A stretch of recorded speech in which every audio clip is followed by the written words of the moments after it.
반갑습니다. 반갑습니다. 예. 13장 한번 같이 읽겠습니다.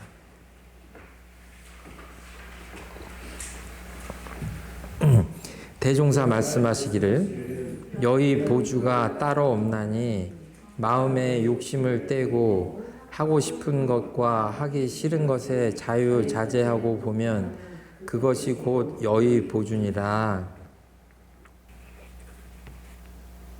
하고 싶은 것, 하기 싫은 것에 자유자재한다는 것이 마음에 힘이 있을 때는 쉽지만 힘이 없을 때는 죽기보다 힘든 것이다. 근데 그것들을 그 과정이 있어야 가는 거죠. 그 다음 3장 대종사 말씀하시기를 함께 읽겠습니다. 한 마음이 선하면 모든 선이 이에 따라 일어나고 한 마음이 악하면 모든 악이 이에 따라 일어나나니 그러므로 마음은 모든 선악의 근본이 되나니라. 아주 그냥 나쁜 사람, 제가 보기에 나쁜 사람이 있어. 그래가지고 저 사람을 그냥 아무튼 복수를 한번 해야 되겠어. 저 사람 때문에 피해를 봐가지고 뭔가 그냥 해코지를 하고 싶어. 그러면 마음이 어때요? 그냥 주먹으로 한 대 때려서 복수를 해야 되겠다 이렇게 한 가지 생각만 나는 게 아니라 뭐예요? 온갖 생각이 다 나죠.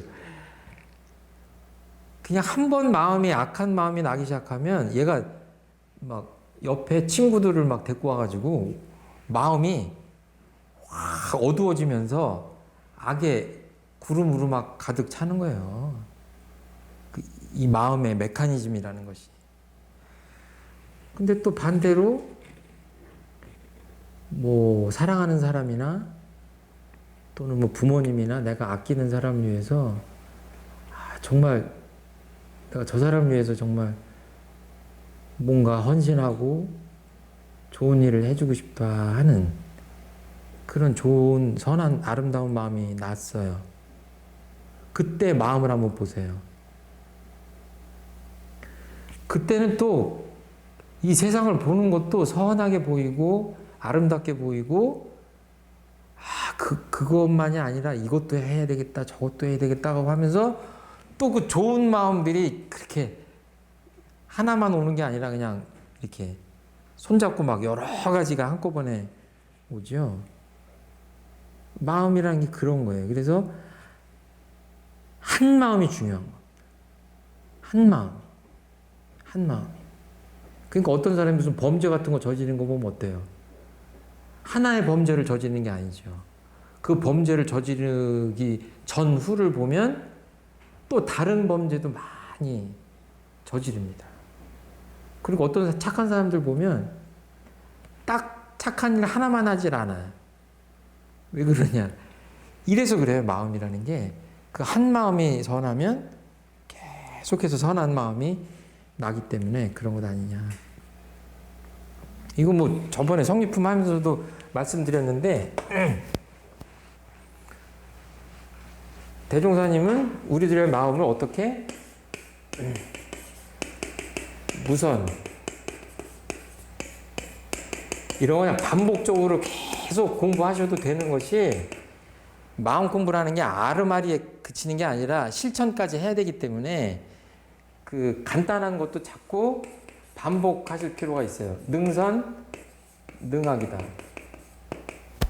인간의 마음은 원래는 선하지도 않고 악한 것도 아니다. 그런데 한 번 바라면 능히 선하기도 하고 능히 악하기도 하다 이거예요. 요즘은요.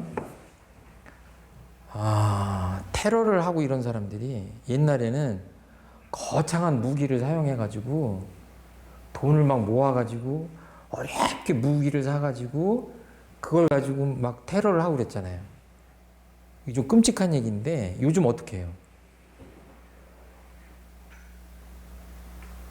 런던, 파리, 베를린 이런 데서 어떻게 해요? 그냥 차 타고 가.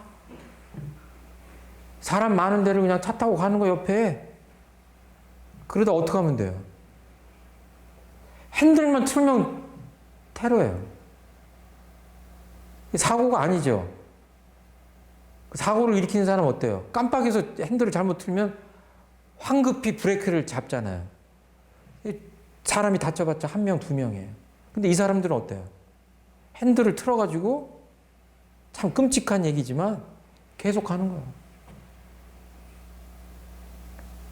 테러 무기라는 게 따로 필요 없어요.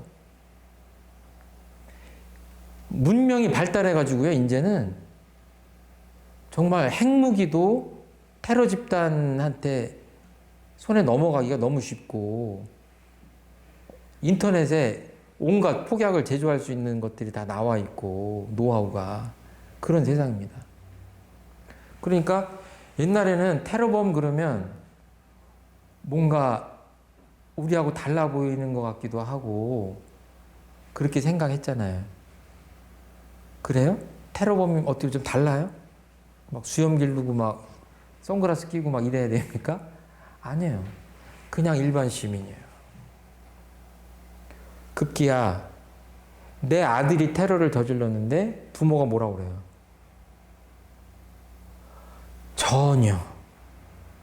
전혀 눈치 못 챘다. 난 내 아들이, 내 형님이, 내 남편이 그게 현실이잖아요. 지금 벌어지고 있잖아요. 동네 사람들하고 인터뷰하면 어때요? 인사성 바르고 성실하고 학교 잘 다니는 청년이었는데 도저히 믿어지지 않는다. 그건 뭐예요? 한마음 차이예요. 한마음 차이예요. 이게 앞으로 뭐 산업혁명 시대, 지식혁명 시대 뭐 이렇게 해가지고 쭉 발달을 해서 지금 뭐 IT 혁명의 시대로 갔는데 이 문명이 이제 어디로 가겠습니까? 끝으로 가면 어디로 갈 것 같아요? 지금 뭐 인공지능 시대다 뭐 이러는데 인공지능 시대를 얘기하면서도 사람들이 두려워하는 이유가 뭐예요? 그 로봇가 총 들고 나와서 병사를 대신하잖아요. 그 얘는 이제 피도 눈물도 없는 거예요. 근데 그 로봇을 누가 조종해요? 사람이 조종하잖아요. 결국은. 근데 얘 로봇가 마음이 있는지 없는지도 모르겠잖아요. 그렇죠? 그러니까 인공지능에 대해서 지금 겁을 내는 거 아니에요? 앞으로 시대는 어디로 갈 수밖에 없어요. 끝으로 가면 뭐예요? 마음의 시대로 갈 수밖에 없다.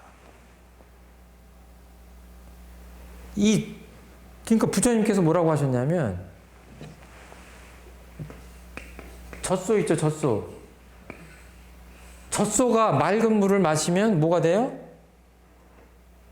뭐가 돼요? 우유가 돼요. 소젖이 돼요. 독사가 독사가 좀 섭섭하겠네. 독사도 독사 일을 할 뿐인데, 그죠? 독사도 다 필요하니까 독이 있겠지, 그죠? 근데 아무튼 이렇게 상대적으로 얘기하자면 법구경에 나왔을 거야. 젖소가 뭐 물을 먹으면 우유가 되고 독사가 물을 먹으면 똑같은 물인데 독이 되잖아요, 그죠? 독이 돼요.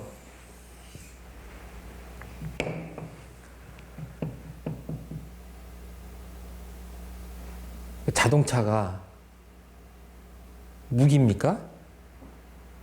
자동차가 무기예요? 그 다이너마이트가 인명살상 무기입니까? 원래 아니잖아요. 탄광에서 쓰려고 노벨이라는 사람이 발명한 거 아니에요?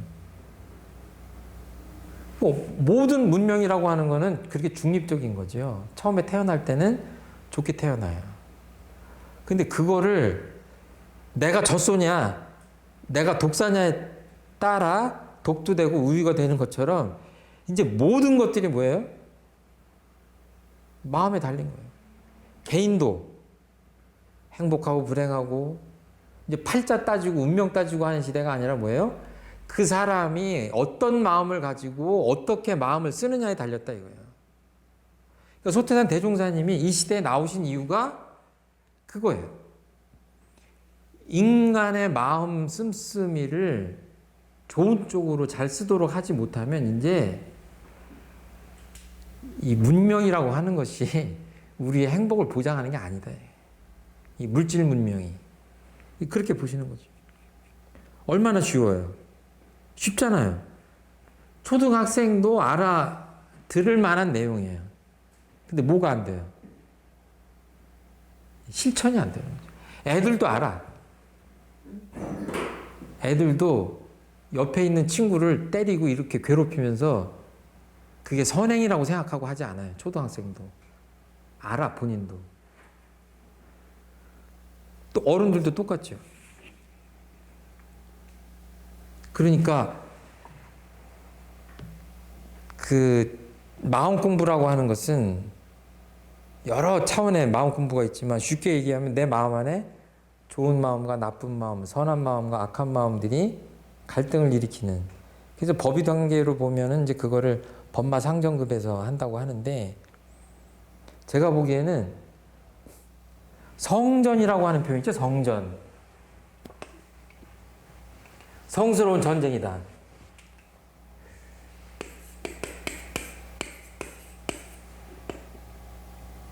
전자를 어떻게 쓰냐.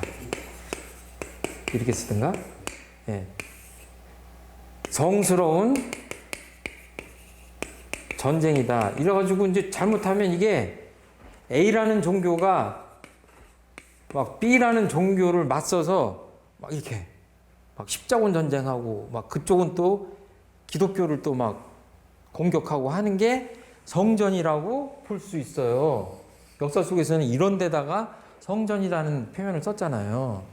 근데 우리 교리를 보면 뭐가 성전이에요?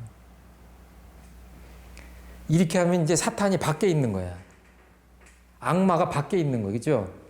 우리 종교를 안 믿는 사람, 우리 이데올로기를 배척하는 사람, 이게 적이 있는 거예요.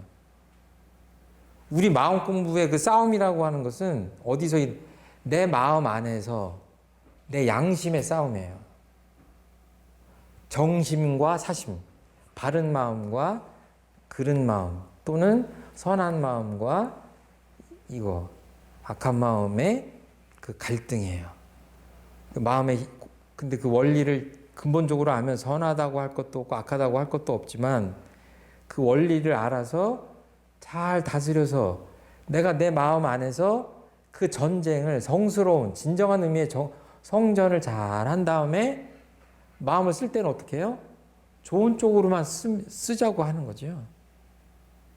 그러니까 이 마음 공부를 치열하게 한다고 하는 것은 내 마음 안에서 아까 말한 대로 뭐 하고 싶은 것, 그렇지만 하면 안 되는 것, 뭐 이런 것들을 면밀히 구분해내고 내 마음 안에서 욕망과의 싸움, 뭐 정심과 사심의 싸움 이런 것들을 갈등을 잘 잠재우고 이런 거죠. 그러니까 누구나 다 아는 거예요. 누구나 다 아는 건데 원불교의 가르침, 소태한 대종사님의 가르침은 이것들을 아주 정밀하게 근본적으로 내 마음을 보고 마음이 작동하는 메커니즘을 이해하고 그리고 또 마음을 어떻게 잘 쓰고 하는 것들을 전문적으로 가르쳐 주려고 하는 거죠. 그러니까 뒤에 보면 마음이 바르지 못한 사람이 돈이나 지식이나 권리가 많으면 그것이 도리어 죄악을 짓게 하는 근본이 된다 그랬어요. 그러니까 어때요? 뉴스 보세요. 아이고, 저 사람은 차라리 저러려면 권력을 갖지 말든가. 어떤 사람은 아이고, 저러려면 저 사람은 재산을 차라리 모으지 말든가 하는 게 본인한테 좋았을 텐데 하는 느낌이 드는 사람이 있죠. 왜? 그 권력과 지식과 재산, 명예 이런 것들이 뭐예요? 독사가 물 먹는 것처럼 자기도 불행하게 하고 주변도 불행하게 한다 이거예요. 그 사람 그러니까 돈이나 지식이나 학식, 명예, 권력 이런 것들이 나쁜 거예요, 좋은 거예요? 나쁜 것도 아니고 좋은 것도 아니에요. 마음이 바른 사람은 어때요? 그 사람은 돈도 많아도 좋고 왜? 좋은 일 많이 하잖아요. 권력이 많으면 어때요? 정치를 잘할 거 아니에요. 학식이 많으면 어때요? 세상을 또 좋게 할 거 아니에요. 그런 거예요. 그러니까 오늘은 그냥 너무 간단한 말씀들을 드렸는데 풀이가 필요 없는 쉬운 말씀들입니다, 사실은. 근데 이제 이게 그 요원품이 오늘 이렇게 몇 가지만 말씀드리고 이제 지나가는데 쭉 이렇게 읽어보시고 아주 짤막짤막하기 때문에 이렇게 책상 위에도 좀 써놓으시고 뭐 냉장고에도 좀 이렇게 써서 붙여놓으시고 하시면 얼마나 간단 명료하면서 이게 우리한테 그 정말 여의보주 같은 그 역할을 하는 그런 법문이잖아요. 그래서 어렵지 않으니까 늘 음미하시고 생활에 대조하시고 하면 참 좋겠다 이런 생각이 듭니다. 얻을 득자, 여의보주 하십시오. 득템 한다고 그러더만 요즘 젊은 사람들이 여의보주 하시기 바랍니다. 먼저 좀 함께 좀 양이 좀 많은데 함께 좀 소리내서 읽어보겠습니다.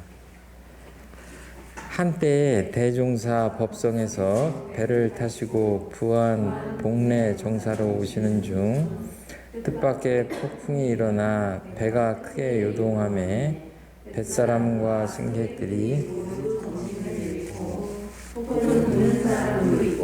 토하는 사람도 있으며 거꾸러지는 사람도 있어서 배 안이 크게 소란하거늘 대종사 태연 정색하시고 말씀하시기를 사람이 아무리 죽을 경우를 당할지라도 정신을 수습하여 옛날 지은 죄를 뉘우치고 앞날의 선업을 맹세한다면 천력을 빌어서 살 길이 열리기도 하나니 여러 사람들은 정신을 차리라 하시니 배에 탄 모든 사람이 다 그 위덕에 신뢰하여 마음을 겨우 진정하였던 바 후에 점점 바람이 자고 물결이 평온하여 지거늘 사람들이 모두 대종사의 그 태연 부동하신 태도와 자비윤택하신 성체를 배웠고 희망함을 마지 아니하니라.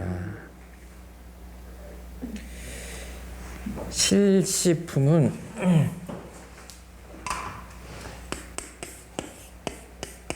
실답다 할 때 하고 이제 보일시 해서 그 12번째 15품이 있는데 그 중에 12번째 있는 게 지금 오늘 배우는 실시품입니다. 어떻게 보면 실제로 보여준다는 뜻이에요. 그러니까 이 내용들을 보면 다 이렇게 작은 그 이야기, 재밌는 이야기거리로 구성되어 있어요. 그러니까 그 스토리, 에피소드가 있는, 그러니까 원리적인 걸 가르쳐 주신 것이 아니라 그거보다는 실제로 심신작용을 하신 내용을 이제 제자분들이 뒤에 이렇게 묘사를 해놓고 이제 그런 내용들이 많습니다. 그러니까 비교적 그 재미있는 마치 옛날 이야기 같은 그런 내용들이 많이 있습니다. 그러니까 그 특별히 여기서 뭔가를 저희들은 이제 얻긴 얻어야 되겠지만 이제 그런 마음보다도 이렇게 그 이야기를 좀 이렇게 공감하면서 마음속으로 이렇게 나라면 어떻게 했을까 이제 이런 생각을 하시면서 그 좀 이렇게 마음속으로 좀 공감하시면서 공부를 좀 하셨으면 좋겠어요. 그러니까 그 영광에 가보신 분들은 아시겠지만 거기 이렇게 바닷물이 들어옵니다. 그리고 거기 쭉 나가면 큰 포구가 법성포라고 하는 포구가 있는데 옛날부터 지금도 그렇고 영광굴비 산지거든요. 지금도 거기 가면 굉장히 많은 그 굴비집들이 있어요. 그 그 음식점들도 있고. 근데 보면 그 영광에서 법성포로 나가서 거기서 다시 부안까지 배를 타고 가시고 했던 시절입니다. 아주 옛날 얘기죠. 그러니까 대종사님 대가 하시고 몇 년 후니까 대가 하시기 전에도 그런 교통수단을 활용하셨겠지만 이제 대가 하시고의 말씀인 것 같아요. 그러니까 거의 뭐 한 1916년에서 한 20년 사이 정도 될까? 제가 정확히 제가 말씀드리지는 않겠지만 그 정도쯤 되는 아주 옛날 얘기입니다. 그런데 지금 읽으신 그대로 아주 그 자세하게 디테일이 살아나는 그 이야기로 이렇게 그 묘사가 되어 있죠. 얼마나 배가 컸겠어요? 그냥 뭐 나무로 만든 배겠죠. 타고 가시는데 그 풍랑이 거센데 거센 정도가 이제 더 심해지니까 사람들이 이제 빠져 죽게 생긴 거죠. 그러니까 이제 난리가 난 겁니다. 웬만해서는 멀미만 할 텐데 정신을 잃고 우는 사람도 있고 토하는 사람도 있고 거꾸러지는 사람도 있고 이렇게 묘사를 하셨어요. 그러니까 아주 정말 아수라장이 된 거죠. 근데 이때 대종사님이 이제 큰 목소리로 그 분위기를 뭐랄까요 가라앉히시면서 하시는 말씀이 이렇게 쭉 이런 말씀을 하신 거죠.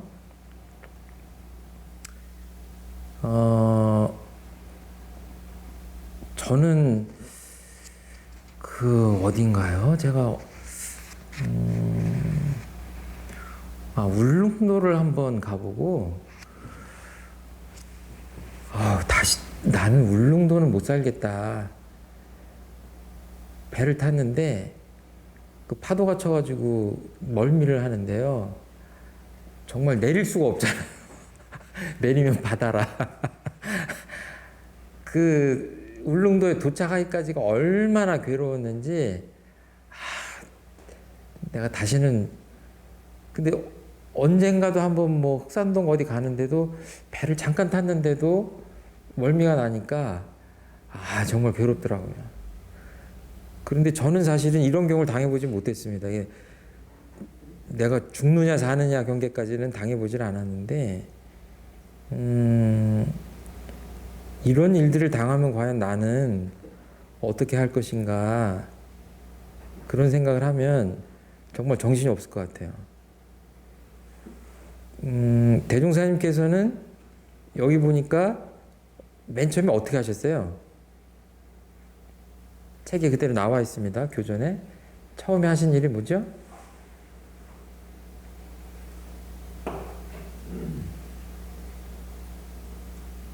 말씀에 다 나오잖아요. 그죠?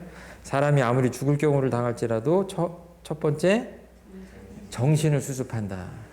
두 번째 옛날에 지은 죄를 뉘우친다.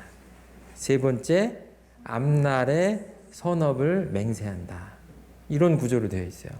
그러면 신비한 천력을 빌려서 할 길이 열릴 수도 있다. 이렇게 말씀하시면서 거기 탄 사람들의 마음을 진정을 시킵니다. 그런데 소태한 대종사님께서 꼭 이때만 이 사람들 들으라고 일부러 이 얘기를 하셨을까? 저는 그렇게는 생각하지 않아요. 우리들이 살아가면서 꼭 배를 타서가 아니라 굉장히 힘든 역경을 당할 때가 있거든요. 역경이라고 하는 것은 순경의 반대죠. 그러니까 예를 들어서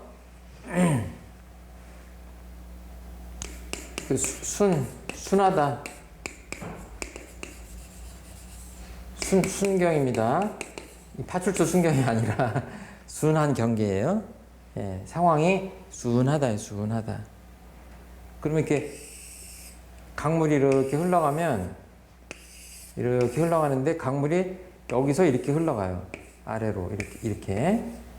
그럼 배가 있는데 배 목적지가 어디냐면 이쪽이에요. 근데 돛까지 이렇게 딱 달았어. 돛까지 달았어. 바람이 근데 솔솔솔솔 이렇게 불어. 나는 일로 가야 돼. 근데 파도는 또 어디로 쳐요? 이쪽에서 이쪽으로 쳐요. 그러면 이 배가 어떻겠어요? 이럴 때 굉장히 어려운 문자 쓰죠. 순풍에 돛달았다. 순풍에 돛달았다고 하는 얘기가 이런 얘기잖아요. 그죠? 너무 쉬운 거예요. 그냥 방향만 조정하고 가만히 있으면 바람도 불고 그냥 밑에서 물결도 내가 가고자 하는 쪽으로 가는 거예요. 그런데 이것의 반대는 뭐죠? 역경이에요. 거슬러 올라가는 겁니다. 그러니까 뭐예요? 내가 이걸 거슬러 올라가려니까 굉장히 힘든 그 상황이죠. 반대가 되면 돼요. 반대가. 내 목적지가 어디예요? 여기예요. 내가 이 배를 타고 가야 되는데 물은 어디로 흐른다고 그랬어요? 이쪽으로 흐른다고 그랬어요. 바람은 또 어디로 불어요? 이쪽으로 불어요. 반대로 불어요. 그러면 내가 뭐예요? 거스를 역자죠. 거슬러 올라가야 돼요. 쉽게 표현하자면 이게 역경입니다. 지금 역경이에요. 그러니까 뭔가 내가 하고자 하는 바가 되는 게 아니라 나를 힘들게 하고 그 이루어지는 쪽으로 도와주는 게 아니라 그 이루어지지 않게 그 거스르는 그런 상황, 거슬리는 상황, 나를 힘들게 하는 상황, 이런 걸 이제 역경이라고 하죠. 고난과 역경을 이겨낸다 했을 때 역경이 이 역경입니다. 어떻게 보면은 그 경계의 한 그 종류인데 이때에 내가 어떻게 이 역경에 대응하는가를 좀 한번 되돌아볼 필요가 있다. 잘못하면요,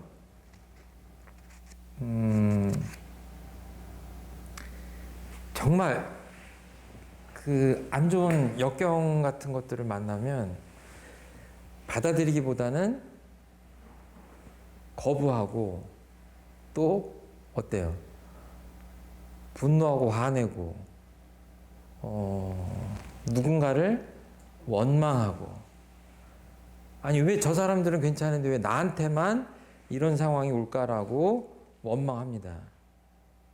보통 사람들이 그러기가 쉬워요.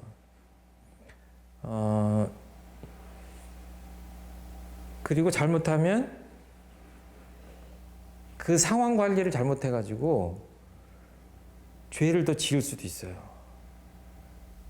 그러니까 호미로 막을 거를 가래로 막는다고 맨 처음에 대응을 잘하면 될 거를 아까 말한 대로 그 경계에 그 물들고 착된 마음이 있다면 그 대응이 잘못돼가지고 오히려 일을 더 그르치게 해서 불상사의 크기가 요만한데 역경의 크기가 요만한데 어때요? 역경의 크기를 더 크게 만들 수도 있는 거예요. 지금 그렇지 않으려면 이제 대종사님이 이렇게 심신작용을 하신 거를 어떻게 이 경계를 넘으셨는가 이런 것들을 본다면 어때요? 지금 이 세 가지를 한번 참고를 해볼 필요가 있다. 첫 번째 어떻게 하셨다고 그랬죠? 첫 번째 정신을 수습한다. 이 정신을 차린다는 얘기죠. 정신을 차린다. 그냥 쉽게 얘기하면 정신 차린다. 두 번째 과거의 과거의 죄업 악업 지은 죄를 참회 반성하는 거죠. 그렇죠? 참회 반성하는 겁니다. 아이고 그러니까 전생에 내가 무슨 죄를 지어서 이렇게 하는 그거를 진심으로 하면 되는데 그거를 가볍게 어설프게 하면 어떻게 돼요? 푸념이 돼요. 그거는 참회 반성이 아니에요.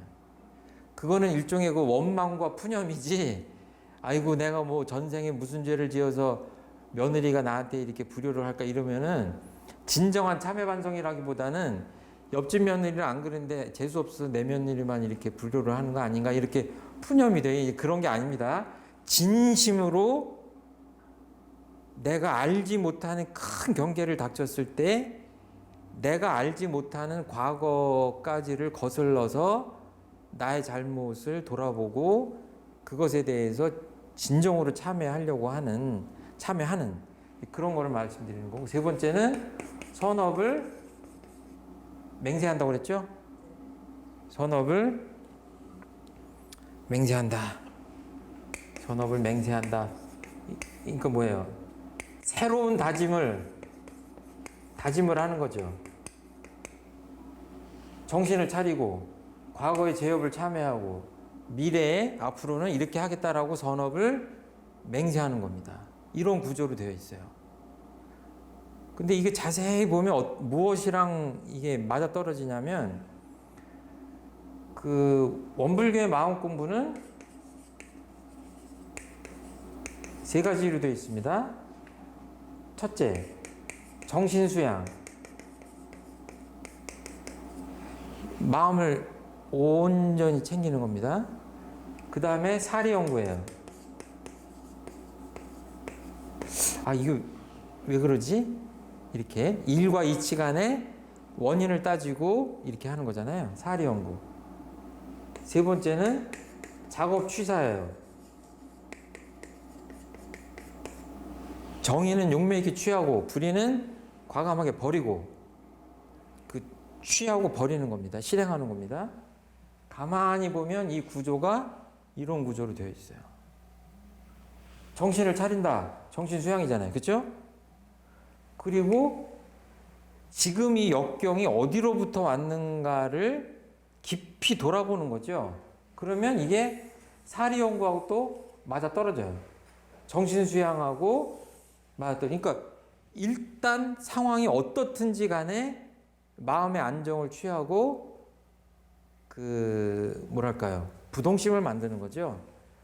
그러니까 어떤 사람들은 그렇게까지 호들갑을 떨지 않아도 되는데 작은 경계에 호들갑을 떨다가 그르치는 수가 있어요. 더 악화시키는 수가 있어요. 그러니까 정신수양을 해서 차분한 마음,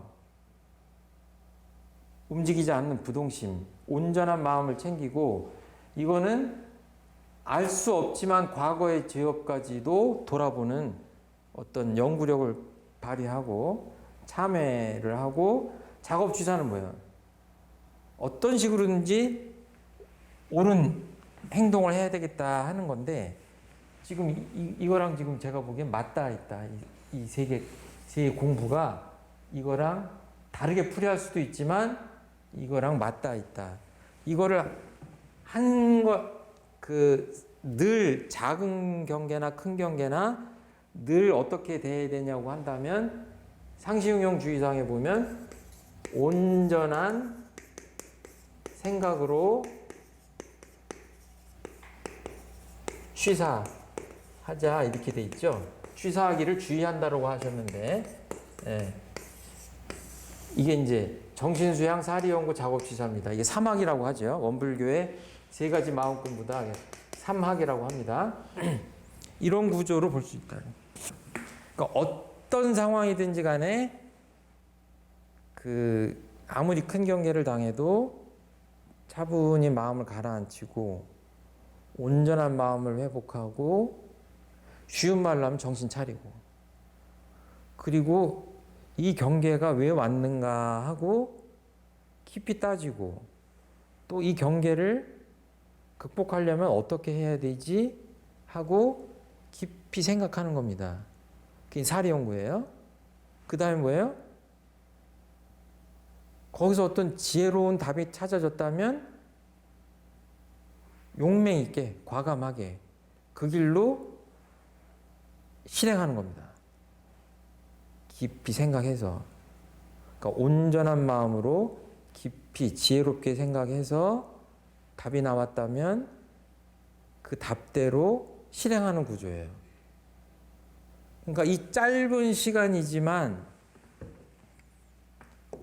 이런 식으로 대종사님께서 이 상황을 수습하고 극복하신 거 아닌가 저는 그렇게 생각을 합니다. 우리들도 마찬가지입니다. 어떤 일을 당했다 그러면은 그리고 보통 일이 아니라 이렇게 실시품 일장처럼 정말 죽을 경계를 당했다 그랬을 때 이 법문을 한번 떠올리시면서 소태한 대종사님께서 했던 방식으로 그런 순서대로 하면 그 다음에 어때요? 하늘의 힘을 빌려서 천력을 빌어서 살 길이 열리기도 한다. 이런 말씀을 하셨잖아요. 근데 그 말씀 끝에 정말로 파도가 잔잔해지고 그 살 길이 열렸죠. 저희들 입장에서는 그 결과도 결과지만 그 과정 자체, 우리들의 마음과 행동을 대종사님처럼 닮아가야 되겠다 하는 생각을 하고요. 여기서는 천력이라고 했지만 지금 표현한다면 우리가 어떤 간절한 마음을 먹으면 그것이 법신불 사은님께 퍼져나가서 법신불 사은님의 감흥을 얻죠. 그런 걸로 생각하시면 이 1장 공부하는데 도움이 되시지 않을까 이렇게 생각합니다. 자, 정말 내가 뭐 여행을 가다가 뭐 비행기나 배가 이렇게 사고를 당해가지고 뜻하지 않게 정말 당황스러운 경계를 당했다 그랬을 때 다시 한번 생각해 볼까요? 맨 처음에 정신을 차리는 거죠. 불안할 수밖에 없는 상황이지만 마음은 그러니까 평소에 마음 공부를 해놓지 않으면 이렇게 하려고 해도 되질 않아요. 마음의 힘이에요. 정신 차려야지 하지만 안 될 수 있다. 왜? 마음에 힘이 없으면 안 되죠. 평소에 계속 좌선도 하고 무지선도 하고 유무념도 하고 하는 기도도 하고 심고도 올리고 하는 정신수양 공부를 하지 않으면 안 돼요. 그러니까 그런 건 이제 평소에 한다고 하고 첫 번째 정신을 수습한 다음에 두 번째 과거의 죄업을 참여한다. 나는 이 생에도 사실은 내가 알고도 짓고 모르고도 지은 죄업이 있잖아요. 결국은 지어서 받는다고 생각하시기 때문에 이 세상에 억울하다고 생각할 일은 없다고 보시는 거예요, 부처님들은. 이게 들을 때는 그냥 그런 것 같은데 정말로 나한테 그런 일이 닥치면 이거 쉽지 않습니다. 누군가 탓이라도 해야 속이 시원한데 그 부처님 가르침, 소태한 대종사님의 가르침은 누구를 탓하라고 하지 않기 때문에 정말 어떨 때는 힘든 것 같아요. 그렇지만 인과의 이치라는 것이 그런 것이다. 알고도 짓고 모르고도 지은 것들 때문에 지금 이 경계를 내가 맞닥뜨리는 거기 때문에 피하려고 하지 말고 원망하려고 하지 말고 이 경계가 있기까지의 나의 죄업이나 잘못한 점을 참회 반성하는 거죠. 참회 반성한다고 하는 것은 그때 마음가짐을 비우고 진심으로 참회를 해서 과거의 업이 밀려오는 그 힘을 약화시키고 뭔가 거기서 녹여낸다는 얘기죠. 그리고 그 다음에는 뭐예요? 앞으로 더 잘 살아야 되겠다. 선한 사람으로 잘 살아야 되겠다고 하는 그 새로운 미래에 대한 다짐을 했을 때 이 법신불 사원님이 그 사람한테 새롭게 뭔가 응해 주시지 않나 이렇게 생각하시면 될 것 같아요. 이걸 굳게 믿으신다면 늘 우리가 크건 작건 좋지 않은 나를 힘들게 하는 경계를 당할 때마다 역경을 당할 때마다 이런 식으로 헤쳐나가면 되지 않을까 그렇게 생각합니다. 두 번째 한번 읽어볼까요? 한번 제가 목이 아프니까 여기 계신 분들만 한번 읽어보세요.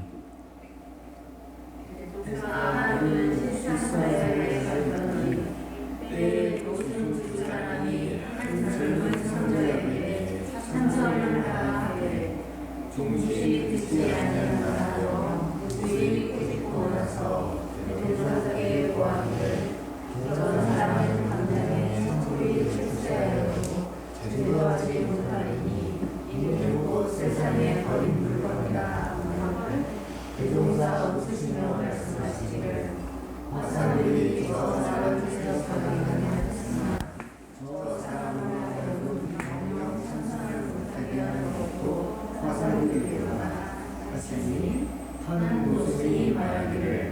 어찌하여 우리가 저 사람에게 천소를 못하게 하나 하시나이까. 대종사 말씀하시기를 남의 원하는 것을 강제로 권하는 것은 그 사람으로 하여금 영영 불의를 실험하게 합니다. 내가 지금 화살에게 저 산의 바위 속에 금이 들어서 있으니 그것을 부수고 금을 캐라고 무조건 권하면 화살은 곧 나의 말을 믿고 바로 채굴을 시작하겠는가. 요술이 한참 동안 생각한 후에 말하기를 그 말씀을 믿고 바로 채굴을 못하는가. 대종사 말씀하시기를 화상이 그와 같이 확신을 하여주지 않는데 내가 만일 강제로 권하면 화상은 어찌하겠는가. 필시 내 말을 더욱 허망하게 하려고 할 것이니 저 사람은 아직 생선에 신이도 모르고 아무 가름도 없는데 그것을 억지로 나는 저 사람으로 하여금 천선을 누려 허망하게 하게 하며 허망하게 하는 때에는 영영 참선을 아니할 것이 아닌가. 그러므로 하는 사람 제도하는 무도함이 아닙니다. 무슨이 말하기를 그러나 영원하게 이것이 제도하는 무도함이 되니까. 대종사 말씀하시기를 저 바위 속에 금이 든 줄 알았거든. 내가 먼저 채굴하려다가 그것을 방치해 있으면 사람들이 나의 부유해진 연유를 알고자 하니 그 여자들 마음의 절벽을 벗어 그 예언을 말하여 준다면 그 사람들도 얼마나 감사히 그 금을 채굴하여야 할 것인가. 이것이 곧 사람을 제도하는 교만이라 하노라. 무슨 일이 구차원이며 말하기를 선생의 제도하시는 방법은 참으로 광대하나이다 한다. 예, 무슨 말씀인지 아시겠죠?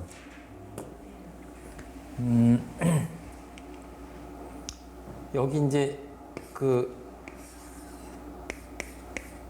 젊은 그 상좌 젊은 스님이 있고 여기 이제 그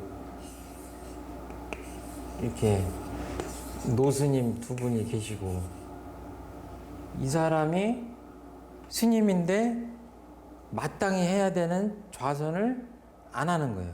그러니까 이제 이 노스님들이 여기를 향해서 막 비난을 하고 욕을 하고 지금 그러는 거죠. 근데 그거를 누가 봐요? 대종사님이 보시는 거죠. 대종사님이 이렇게. 그때 이제 납작 없으셨겠지만, 대종사님이 여기 이 스님들한테, 그러니까 여기서 일어나는 일을 보고 이 스님들은 젊은 스님한테 뭐라고 하는데, 이 대종사님은 이 스님들 간에 일어나는 거를 보고 여기다가 이제 전체적으로 조언을 하는 그런 구조로 되어 있는 겁니다. 그러니까 아이고 그냥 부처님이 천불이 출세해도 부처님 1000명이 나오셔도 이렇게 철없는 젊은 스님은 제도하지 못할 거다. 왜냐하면 아니 그 스님이 된다고 하는 게 쉬운 일이 아니잖아요. 머리 깎고 세속의 혈연 가족들 사랑하는 가족들 다 떠나가지고 한번 대각도 이루고 이 세상에 뭔가 그 부처님의 가르침을 배워가지고 교화 사업도 하고 한다고 하는 거룩한 뜻을 가지고 나왔는데 기본적으로 해야 될 게 이제 자기 수행이라 아침 좌선 같은 것들 새벽 예불 뭐 이런 것들을 해야 되는데 보니까 그걸 안 했던 것 같아요. 그 중에서도 이제 좌선 얘기를 하시는 건데 그냥 화가 나는 거죠. 그러니까 천불이 난다고 할 때 그 천불하고는 다른 것 같은데 하나는 부처 불자고 여기서는 그 천불이 난다고 할 때 이제 화라는 건데 천불이 나와도 제도 못한다라고 하시면서 이제 막 한탄을 하고 하는데 대종사님이 그렇게 해서는 오히려 앞으로 저 사람이 젊은 스님이 그 좌선을 더 못하게 할 수가 있다라고 하니까 이제 깜짝 놀라서 이게 무슨 말씀입니까? 이렇게 하면서 이제 쭉 진행이 되는 거예요. 그 지금 들으시면서 어때요? 여러분들은 젊은 그 스님이에요? 야단치는 노스님이에요?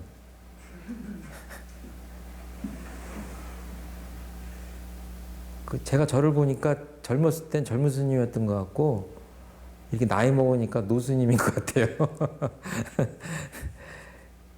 되게 부모님이 자녀들 가르칠 때 이럴 수도 있는 것 같아요. 그렇죠? 그리고 선생님이 제자를 가르칠 때 또 이러기가 쉽고, 여기서도 이제 스승 제자 사이잖아요. 그렇게 하지 않았으면 좋겠다 라고 얘기하시는 거예요. 그러면서 비유하기를 저 산속에, 땅속에 금이 있는데 그거를 그냥 뭔가 이렇게 증명하지도 않고 캐라고 했을 때 사람들이 캐겠냐. 그러니까 그러지 않습니다. 그러니까 소태한 대종생이 뭐라고 하냐면, 그런 것과 같다.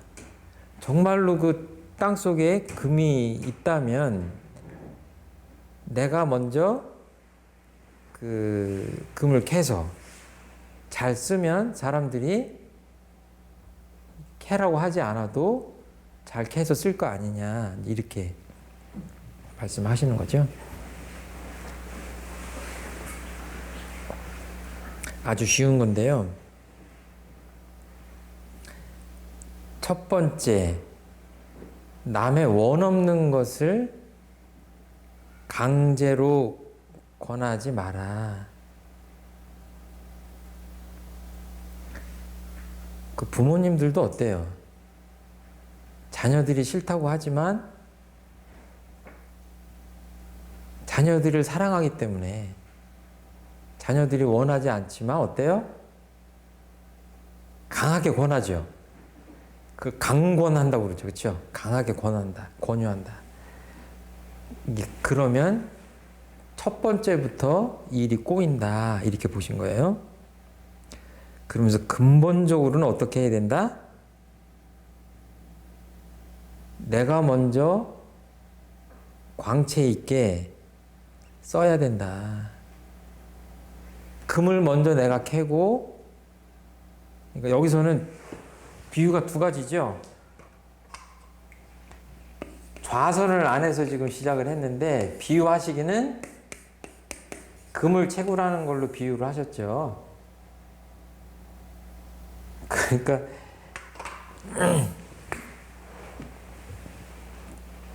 정말로 이 밑에 금이 있다고 생각하면요, 금덩어리가 있다고 생각하면 이 건물이 남아나겠습니까? 지금 다 곡괭이 들고 캐겠죠. 그리고 그 집은 다시 지면 되니까 혈안이 되겠죠. 뭐 모든 사람들이 다 지금 뭔가를 그런 걸 찾아다니잖아요. 네. 그런데 사실은 금은 쉽죠. 오히려 금은 쉬워요. 그런데 원래 이 법문이 어떻게 시작했죠? 뭐가 안 돼서 그랬죠? 좌선을 안 해서 그랬어요. 근데 전 세계 수십억 인류 중에 좌선하는 사람이 몇 명이나 될 것 같아요? 아침에 눈 떠서 출근하기도 지금 바빠 죽겠는데 아침에 좌선을 하는 사람이 몇 퍼센트나 될까? 이거 한번 우리 소태산 마음학교에서 조사 좀 한번 해봐야 되겠네. 몇 프로나 될까? 무슨 예를 들어서 태국이나 이렇게 불교 국가라고 미얀마 이런 데라고 하더라도 과연 몇 퍼센트의 국민들이 아침에 좌선을 할까? 정말 1%는 택도 없을 것 같아요. 1%는 100명 중에 1명이라는 얘기인데 100만 명이면 10,000명이잖아요. 절대로 그런 일은 없는 것 같아. 전 세계 인류 중에 뭐 0.000 이렇게 나가지 않을까 싶어요. 그러니까 비유는 쉽게 하셨지만 이거를 정말 본론으로 대입해서 좌선을 가지고 설득을 한다. 야, 이게 쉬운 일이 아니다. 그러면 캐면 보이기라도 하잖아요. 근데 어떻게 해요? 좌선은 어떻게 해야 돼요? 정전에 보시면 좌선의 공덕이 대표적인 게 몇 가지가 나와요? 10가지가 나와요. 그거는 생략하겠습니다. 정전 보시면 있으니까. 그러면 이거를 정석대로 한다면 어떻게 권유를 해야 되냐면 좌선을 해라 하고 야단칠 게 아니라 내가 먼저 좌선을 해야 돼요. 그런데 해보시면 알겠지만 제 경험을 미뤄봐도 좌선을 하기가 쉽지 않습니다. 그리고 좌선을 해가지고 10가지 공덕을 다 느끼기가 또 쉽지가 않아요. 단시간에 그게 되지 않습니다. 그럼 어떻게 해야 돼요? 그러니까 사실 논리적으로 보면 내가 그 공덕을, 효과를 보기 전에는 다른 사람한테 권할 이유도 없어요. 네. 그리고 이제 정석대로 여기 가르침대로 하면 어때요? 내가 먼저 해서 그 공덕을 누리고, 그러니까 여기서 어떻게 표현하냐면 광채를 낸다고 했잖아요. 광채 있게 쓴다. 그러면 그걸 주변 사람들이 어때요? 저 사람은 왜 그렇게 행복하지? 아, 소태산 마음학교에 강의를 듣고서부터 행복해졌대. 뭐 이러면 좌선을 하니까 참 여러 가지로 좋아졌다고 하더라 하는 것들을 알게 되면 뭐예요? 따라하게 된다. 그러니까 이게 굉장히 너무 원론적인 말씀이라 맞기는 맞는 것 같은데 언뜻 너무 좀 이렇게 고리타분한 말씀 아닌가 할 수가 있어요. 요새같이 요만한 것도 이렇게 뻥 튀겨가지고 막 좋다고 하고 좋지 않은 것도 좋다고 하고 막 이렇게 선전들을 하잖아요. 근데 어때요? 그 반대예요. 정말로 좋은 것이 있다면 내가 먼저 이것을 가져다가 잘 써서, 그러니까 우리 마음 공부라고 하면 어때요? 마음 공부를 해라 남한테 그럴 게 아니라 내가 마음 공부를 잘해가지고 내가 인격 변화를 해가지고 행복하게 살고 어떤 문제를 닥쳐도 문제 해결도 잘하고 역경을 만나도 잘 극복하고 이제 이런 것들 이렇게 아주 복스럽게 살고 지혜롭게 살고 하는 것들을 증명해내라 이런 말씀이에요. 근데 이 말씀이 맞는 것은 요새 가만히 보면 뭐 냉면집이나 무슨 그 음식점들 있잖아요. 뭐 갈비탕이 되든 뭐 순두부집이 되든 이게 시설이 좋은 데가 장사도 잘 되긴 하지만 어떤 데 보면 아주 교통도 안 좋고 멀리 떨어져 있고 그런데 시설도 안 좋고 그런데 어때요? 장사 잘 되는 집 있죠. 그 왜 그래요? 예, 입소문이에요. 정말 맛있고 몸에도 좋더라라고 하는 것이 나오면 뭐예요? 자동차가 있어가지고 다 찾아가는 것 같아요. 앞으로 세상은 그동안에 잠깐은 요만큼의 장점을 뻥튀기 한다든지 별로 잘 좋은 것도 없는데 이것을 포장해가지고 광고하고 홍보하고 하는 세상이었다면 앞으로는 이거는 불가능한 세상이 될 것이다. 점점 그런 세상으로 가고 있잖아요. 밝은 세상이 되어 있기 때문에 이 진위를 이제 귀신같이 알아냅니다. 그러니까 정말로 인간들한테 좌선이 필요한 것이라면 언젠간 사람들이 좌선하려고 노력하겠죠. 좌선을 잘 하는 사람을 찾아다니겠죠. 그런 세상으로 지금 진입했다라고 보시는 것 같아요. 전체적으로 이 법문만이 아니라 전체적인 소태한 대종사님의 가르침을 보면 이제 거짓은 쓸 수 없는 세상이 됐다. 그게 후천 개벽 세상이에요. 포장 가지고는 되지 않는다. 그러니까 할 수 없어요. 이 제자가 박복해가지고 이 노스님들이 정말 좌선을 잘해서 실력이 있는 분인데도 이 젊은 상좌가 말을 안 듣고 좌선 안 한다 그러면 어떻게 돼요? 어떻게 해야 되겠어요? 예. 그 쉬운 말로 그냥 냅둬야 돼. 표준 말로 그냥 놔둘 수밖에 없어요. 왜? 강하게 야단치면 뭐예요? 아까 말씀하셨잖아요. 오히려 영영 못하게 할 수 있어요. 그러니까 기다릴 수밖에 없는 거예요. 그러니까 아이들 그 몸에 좋은 거 안 먹고 그러면은 그 부모님들이 어때요? 옆에서 꾀를 내가지고 막 맛있는 냄새를 그쪽으로 풍기고 아, 맛있다 맛있다 그러면서 아우 정말 맛있네 뭐 이러면서 막 먹잖아요. 그러면 애가 맨 처음에 안 먹는다고 땡깡 놓고 그러다가 궁금해지고 아유 저 동생도 맛있게 먹고 형도 맛있게 먹고 엄마 아빠도 맛있게 먹으니까 나도 한번 먹어볼까 뭐 이러면서 따라오잖아요. 그럴 수밖에 없는 거예요. 이게 억지로 되는 일이 아니니까. 우리는 어떤 생각을 가져야 될 것 같아요? 우리가 이제 노스님이라면 방금 전에 말씀드린 대로 아무리 사랑하는 사람이라도 할 수 없어요. 강권하면 안 된다. 이게 이렇게 배울 때는 그렇지만 제가 저를 봐도 얼마나 힘듭니까? 쉽지 않아요. 사랑하는 사람일수록 내가 이렇게 좋은 건데 너도 한번 먹어봐라 그러고 권하게 되잖아요. 몇 번 권했는데 상대방이 안 받으면 어때요? 딱 이 노스님들처럼 된다니까요. 그러지 말자. 그러지 말고 그냥 차분히 내가 할 일을 하고 내가 먼저 우리 식으로 얘기하면 마음 공부 잘하고 이렇게 할 수밖에 없는 거 아니냐 그렇게 생각합니다. 이제 쉬운 말씀인데요. 이 안에서 뭐 특별한 것이 더 있을 수도 있겠지만 이 스토리를 늘 재밌는 이야기니까 늘 기억하시고 이런 비슷한 상황에서는 아, 대종사님이 이렇게 말씀하셨지 하고 하신다면 꽤 도움이 되지 않을까 이렇게 생각합니다.